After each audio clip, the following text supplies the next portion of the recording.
أعوذ بالله من الشيطان الرجيم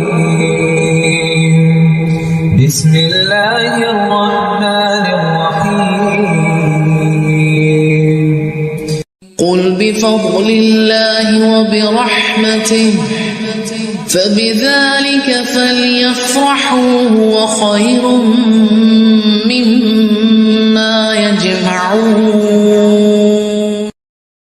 اللہ کے نبی صلی اللہ علیہ وسلم نے نماز ادا کی۔ نماز ادا کرنے کے بعد تمام کے تمام مسجد نبوی میں موجود تمام کے تمام صحابہ کو کہا، لوگوں میں اپنے آپ کو تمہارے درمیان پیش کرتا ہوں، اگر میں نے کسی پر کوئی ظلم کیا ہے، اگر میں تم میں سے کسی کو کچھ بھی اگر قرض دینا ہے، اگر کسی کو میری طرف سے تکلیف ہوئے تو میں آپ کے درمیان تو اپنے آپ کو تمہارے درمیان پیش کرتا ہوں، وہ تم آ کر مجھ سے قصاص لے لے، وہ مجھ سے آ کے بدلہ لے لے۔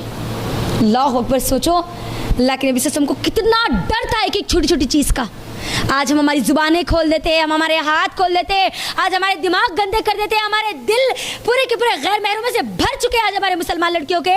سوچو تھوڑی دیر کے لیے، اللہ کے نبی صلی اللہ علیہ وسلم معصوم علی الخطا، اللہ نے ہر گناہ معاف کر دیا، جبکہ وہ کوئی گناہ کرتے ہی نہیں تھے، نہ انہوں نے اپنی زندگی میں کوئی گناہ کیا۔ لوگوں کے درمیان کہا، لوگوں میں تمہارے درمیان حاضر ہوں، جو مجھ سے بدلہ لینا چاہتا ہے وہ آج بدلہ لے، تاکہ کل قیامت کے دن وہ اللہ کے سامنے بدلہ لینے والا نہ بنے۔ اللہ، کتنی بڑی اور اہم چیز تھی، یہاں پر غور کریے۔ اب حدیث میں آتا ہے کہ ایک صحابی اٹھے اور کہنے لگے، اللہ کے نبی آپ نے ایک مرتبہ میرے سے 3 دینار لیا تھا اور آپ نے واپس نہیں کیا، شاید آپ بھول گئے۔ اللہ کے نبی نے کہا، عباس کے بیٹے عبداللہ بن عباس کو کہا کہ وہ اس کو لوٹا دے۔ پھر ایک دوسرے صحابی اٹھے اور کہنے لگے، اللہ کے نبی میں آپ کے 3 درہم دینا باقی ہوں۔ اللہ کے نبی نے کہا کہ وہ درہم لے کر اس کو دے دو۔ پھر ایک صحابی اٹھے اور اٹھ کر کہنے لگے، اللہ کے نبی صلی اللہ علیہ وسلم جنگ احد میں آپ نے میری جو پیٹھ تھی نا وہ ننگی پیٹھ تھی، اور آج صفوں کو سیدھی کرنے میں میری پیٹھ پر تھوڑا سا زور سے آپ نے اس چھڑی کو لگایا تھا۔ عمر رضی اللہ تعالیٰ عنہ بازو بیٹھے ہوئے ہیں۔ اللہ کے نبی صلی اللہ علیہ وسلم کی یہ حالت بخار کی حالت ہے، بیماری کی حالت ہے، اور وہ صحابی اٹھے اور کہا کہ مجھے اس کا بدلہ چاہیے۔ عمر رضی اللہ تعالیٰ عنہ غصے میں آگے اور کہنے لگے، اگر تو بدلہ لینا چاہتا تو مجھ سے بدلہ لے لے، اللہ کے نبی صلی اللہ علیہ وسلم سے۔ اللہ کے نبی نے ہاتھ رکھ دیا، اے عمر تم خاموش ہو جاؤ۔ اللہ کے نبی نے خاموش کر دیا۔ وہ صحابی آئے، اللہ اکبر! قربان ہو جائیے میرے اور آپ کے صحابہ پر۔ اللہ کے نبی صلی اللہ علیہ وسلم کے پاس آئے اور اللہ کے نبی صلی اللہ علیہ وسلم کرتا پہنے ہوئے تھے۔ اللہ کے نبی کو کہا کہ اے اللہ کے نبی، جس وقت آپ نے مجھے چھڑی ماری تھی نا، اس وقت میرے جسم پر کپڑا نہیں تھا، میری پیٹھ ننگی تھی، تو آپ کی بھی پیٹھ ننگی ہونی چاہیے۔ عمر رضی اللہ تعالیٰ عنہ اور غصے میں آ گئے، یہ کیسا آدمی ہے، اللہ کے نبی صلی اللہ علیہ وسلم سے قصاص لے گا، اللہ کے نبی سے بدلہ لے گا؟ اللہ اکبر!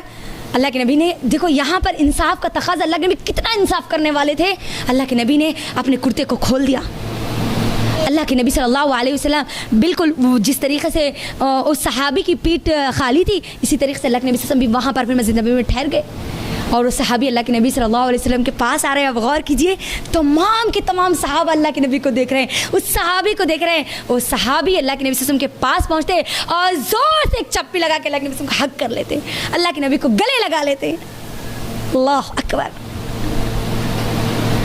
اور پھر وہ صحابی کہتے ہیں کہ اللہ کے نبی میں آپ سے کیسے بدلہ لے سکتا ہوں، آپ کی قربانیاں آپ کے اوپر، میں اور میری نسلیں آپ پر قربان، میں آپ سے کیسے بدلہ لے سکتا ہوں؟ میری تو بس خواہش یہ تھی کہ میں آپ کو گلے لگاؤں، کیونکہ مجھے نہیں معلوم کہ پھر میں کبھی آپ کو اس طرح گلے لگا پاؤں گا یا نہیں، آپ کو ملوں گا یا نہیں۔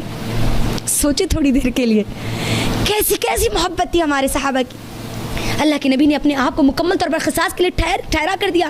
یہ نہیں سوچا کہ میں بڑا ہوں، میں لیڈر ہوں، میں اس وقت کا حاکم ہوں، میرا بدلہ اگر مجھ سے بدلہ لیں گے تو لوگ کیا کہیں گے۔ نہیں، اپنی آخرت کو ترجیح دی۔